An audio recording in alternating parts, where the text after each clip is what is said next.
Hello and welcome to another teaching from 119 Ministries. Our ministry believes that the whole Bible is true and directly applicable to our lives today.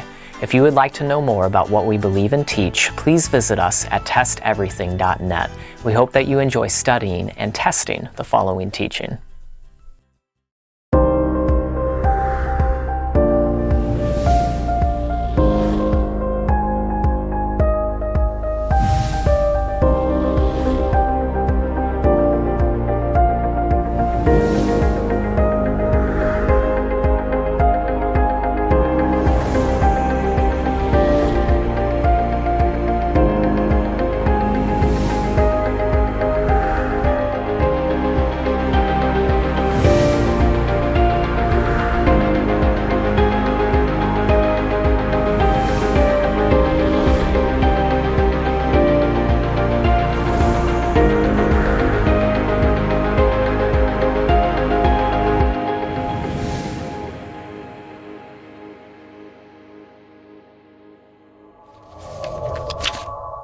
Is there a right and wrong, a good and evil?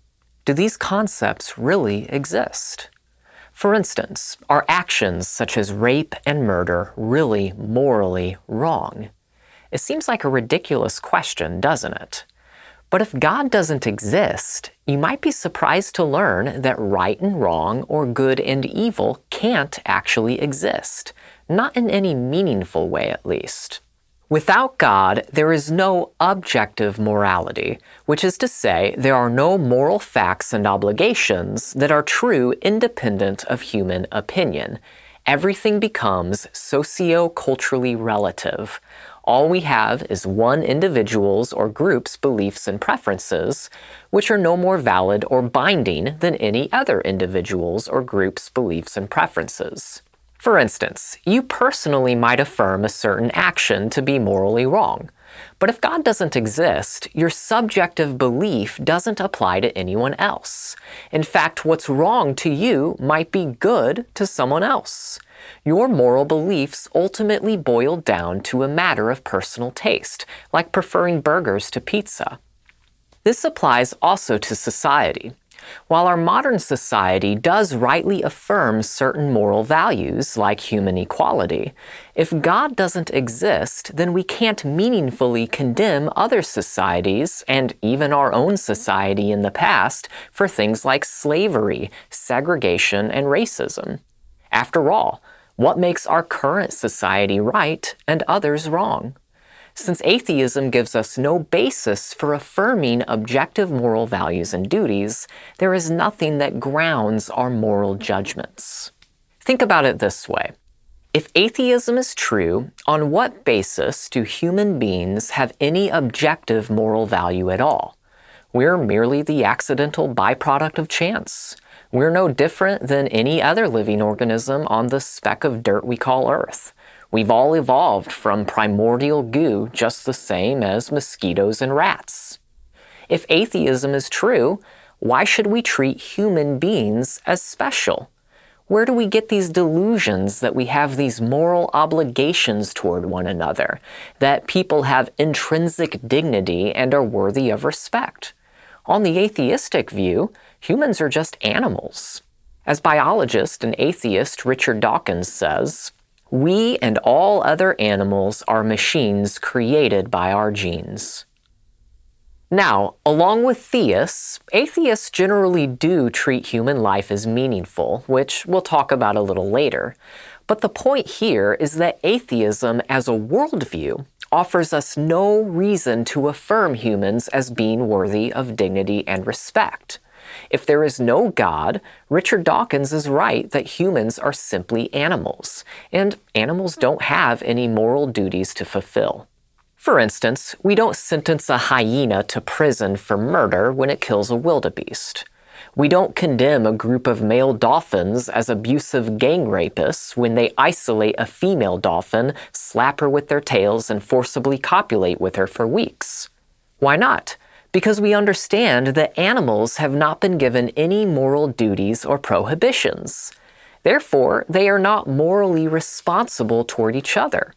Why should we think it's different for human behavior, especially since we're just highly evolved animals? If God doesn't exist, there is no objective morality, only the subjective illusion of morality, which is relative. That's pretty depressing, you might say, and you would be right, but it gets worse.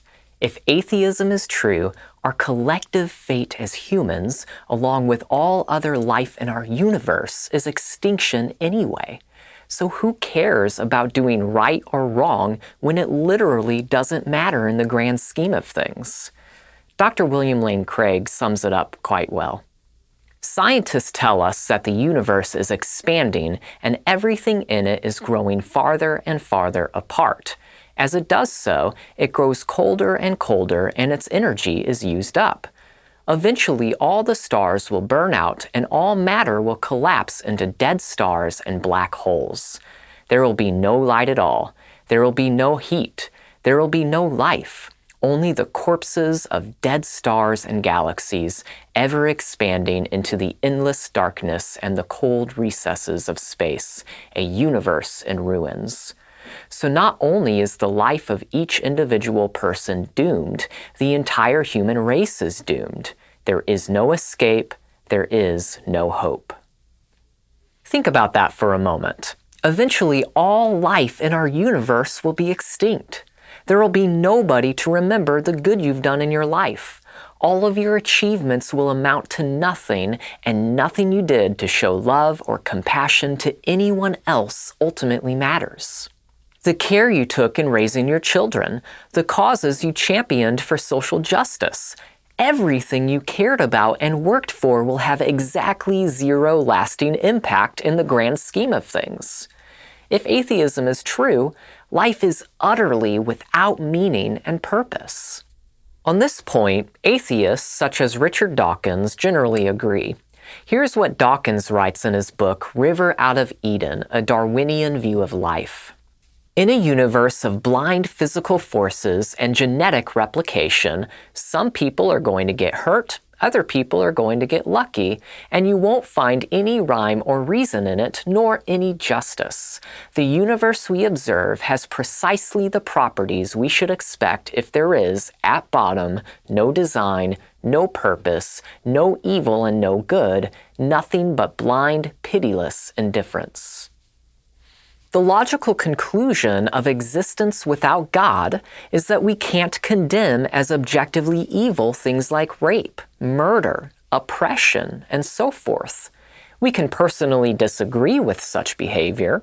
At most, it might not be acceptable to be a rapist or a murderer within our society of ape-like animals. But we can't really call such behavior wrong, not in any meaningful way. Moreover, we can't praise as objectively good things like love, compassion, equality, and self-sacrifice. Why? Because humans have no objective moral worth. If God does not exist, Richard Dawkins is exactly right.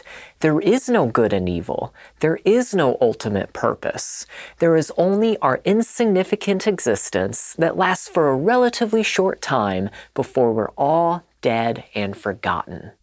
Of course, nobody actually lives this way. All of us, believers and unbelievers alike, live as though our lives do have meaning. We live as though there really is a moral standard. We live as though at least some things are really morally wrong. For instance, there is not a case where torturing a child for fun could be moral for one person but immoral for another. It's always wrong, objectively. In fact, atheists, the ones critical of religion at least, are often the most vocal proponents of morality and justice, particularly when they condemn the perceived evils of religion. The difference between Christians and atheists is that Christians actually have a logical basis for affirming moral values and duties. Atheists do not. We'll talk more about that in a minute. But first, to be clear, we are not saying that atheists cannot be good people and treat others with kindness and dignity. There are many loving, kind, and compassionate atheists in the world.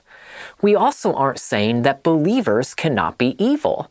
There have been many professing Christians throughout history and even today who have done great evil. All we're saying is that when atheists appeal to good and evil, they are appealing to God whether or not they know or care to admit it. Why? Because God is the only basis upon which we can even have objective morality. That is to say, objective moral values and duties exist only because God exists. So here's how we might frame this argument for God's existence on the basis of objective morality. Number one, if God does not exist, objective moral values and duties do not exist. 2, objective moral values and duties do exist. 3, therefore, God exists. The first premise of this argument is pretty uncontroversial and affirmed by many theist and atheist philosophers alike. We've already discussed some of the reasons that objective morality cannot be possible if there is no God. Again, on the atheistic view, humans have no objective moral worth to speak of. We're just animals. What we call morality, therefore, is merely an evolutionary adaptation that developed within us as an aid to survival. Moreover, all life in our universe as we know it will ultimately end in nothingness anyway. So really nothing matters in the grand scheme of things, least of all the subjective notions of right and wrong that have emerged among us highly evolved apes. But what about the second premise? Do objective moral values and duties actually exist? One way we might establish the objective truth of morality is by our moral experience. As we've already mentioned, humans live as though our lives really do have meaning, and as though right and wrong, good and evil, actually do exist. Doubting our moral experience makes as much sense as doubting our experience of the natural world around us, as Dr. Craig explains. Philosophers who reflect on our moral experience see no more reason to distrust that experience than the experience of our 5 senses. I believe what my 5 senses tell me, namely, that there is a world of physical objects out there. My senses are not infallible, but that doesn't lead me to think that there is no external world around me. Similarly, in the absence of some reason to distrust my moral experience, I should accept what it tells me, namely that some things are objectively good or evil, right or wrong. We know that the external world around us exists objectively because our sensory experience convinces us that it does. If someone denies this reality, pick up a baseball bat and say to them, "If I hit you in the face with this bat, will you still deny its existence?" Similarly, to the moral skeptic you can ask, "Don't you see that randomly assaulting people with baseball bats is morally wrong? If someone hit your mother in the face with a bat, would you still deny the immorality of physical assault?" This sense we have of right and wrong is a properly basic belief that has been naturally formed in the experiential context of seeing, hearing, and feeling things, just like the physical world we observe. These beliefs are appropriately grounded in experience. To dismiss our belief in moral values and duties as merely an appeal to emotions would be similar to saying that my beliefs that the Statue of Liberty exists, or that I have a nose, or that yesterday happened are simply based on emotions. We all share a moral experience, and at least some of our moral beliefs are clearly warranted. Now, someone might say, but clearly there are people in the world who see things like murder and rape to be perfectly fine. What makes our moral experience right and theirs wrong?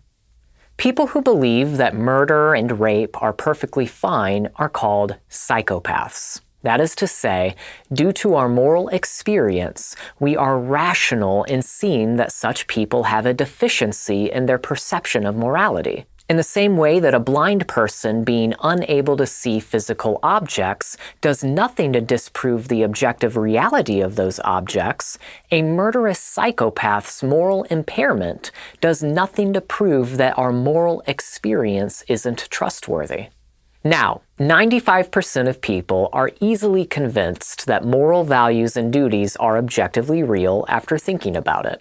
However, some hardline atheists sometimes stubbornly insist that things like rape, racism, and torturing children are just morally neutral. But as long as they aren't psychopaths, they are simply being insincere. They don't really believe that. This stubborn insistence usually comes from a desire to avoid the argument's conclusion that God exists, which logically follows from the truth of objective morality that we all innately affirm. Now, some might say that we can't really trust our moral experience due to it simply being ingrained into us by evolution. There is a certain sense of primitive morality innate in some intelligent mammals, such as a sense of kinship protection, for example. But even if we grant the sociobiological account of the origins of morality, that does nothing to undermine the truth of our moral beliefs, as Dr. Craig explains. This response to the moral argument is almost a textbook example of the genetic fallacy. The genetic fallacy is trying to invalidate a point of view by showing how that point of view came to be held. Even if evolution and social conditioning has programmed into us a certain set of moral beliefs, that does nothing to show that those beliefs are false. Indeed, if moral values are gradually discovered rather than gradually invented, then our gradual and fallible apprehension of the moral realm no more undermines the objectivity of that realm than our gradual, fallible comprehension of the physical world undermines the objectivity of the physical realm. In the absence of some defeater, it seems to me that we're perfectly within our rights in believing that there is an objective realm of moral values and duties, just as we're within our rights in believing there is a world of physical objects around us. In other words, even if morality were pre-programmed into us biologically, it wouldn't invalidate the truth of objective morality. Some might argue that we are unjustified in holding our moral beliefs because they were shaped by evolution, which would produce our moral beliefs in the aim of survival, not truth. However, there are two problems with this argument. First, it's self-defeating. If naturalism is true, all our beliefs are the result of evolution, not just our moral beliefs. But this would entail that we are unjustified in believing that we are unjustified in believing in morality, since that belief would also be the result of evolution. Second, the argument assumes atheism. If God does not exist, then our moral values are illusory, as the first premise of the moral argument affirms. But there is no reason to assume atheism is true. If God exists, it's perfectly reasonable to think that He would instill such moral beliefs in us. In fact, that's what Scripture teaches. Romans 2:14-15. For when Gentiles who do not have the law by nature do what the law requires, they are a law to themselves, even though they do not have the law. They show that the work of the law is written on their hearts, while their conscience also bears witness, and their conflicting thoughts accuse or even excuse them. As Dr. Craig says, apart from the assumption of atheism, we have no reason to deny what our moral experience tells us. Given our moral experience, we are justified in affirming the second premise of the moral argument. Objective moral values and duties do exist. But objective morality, by definition, transcends the individual. Moreover, like logic or mathematics, morality doesn't exist in the physical realm. Therefore, it transcends our physical world. Thus, the fact that morality exists entails the existence of a transcendent moral law. Otherwise, how would good and evil be identified? Further, a moral law entails a moral lawgiver. Now, you might ask why a moral law would entail a moral lawgiver. Keep in mind that the mere existence of a transcendent moral law already pushes us beyond the boundaries of materialism. As John Inorg explains, In addition to material particles and energy, we now have an entirely different realm of reality, a reality that consists of abstract entities that exist necessarily and to which human beings are subject. That is no small shift. We now have one foot in the unseen world where God lives. Exit materialism, to which much of the modern atheistic movement is intricately wedded. So when we affirm the existence of morality, as we all innately do as humans, we need to explain why it exists. Inorg continues, "If there is a moral law, there must be a moral lawgiver. But we can strengthen the argument even further by showing that morality, and specifically moral obligation, is both agent-relative, it can only arise in the case of persons, and objective, it transcends human will. If moral obligation is grounded in a person or persons, and it is not dependent on human beings, then it must be grounded in a supernatural person, i.e. God.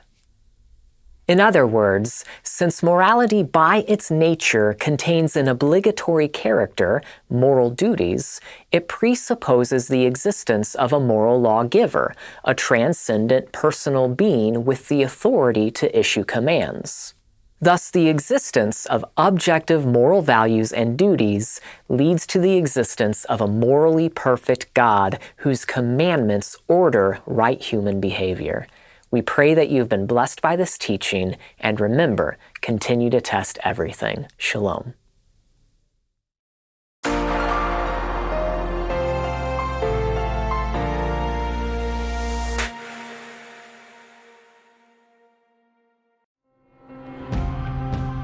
It is because of you, our generous supporters, who make it possible to offer these high-quality teachings completely free of charge. If you feel led to support 119 Ministries so that we can continue this effort, please visit testeverything.net and click on the Support 119 tab. Learn how you can partner with us to take the whole Word of God to the nations.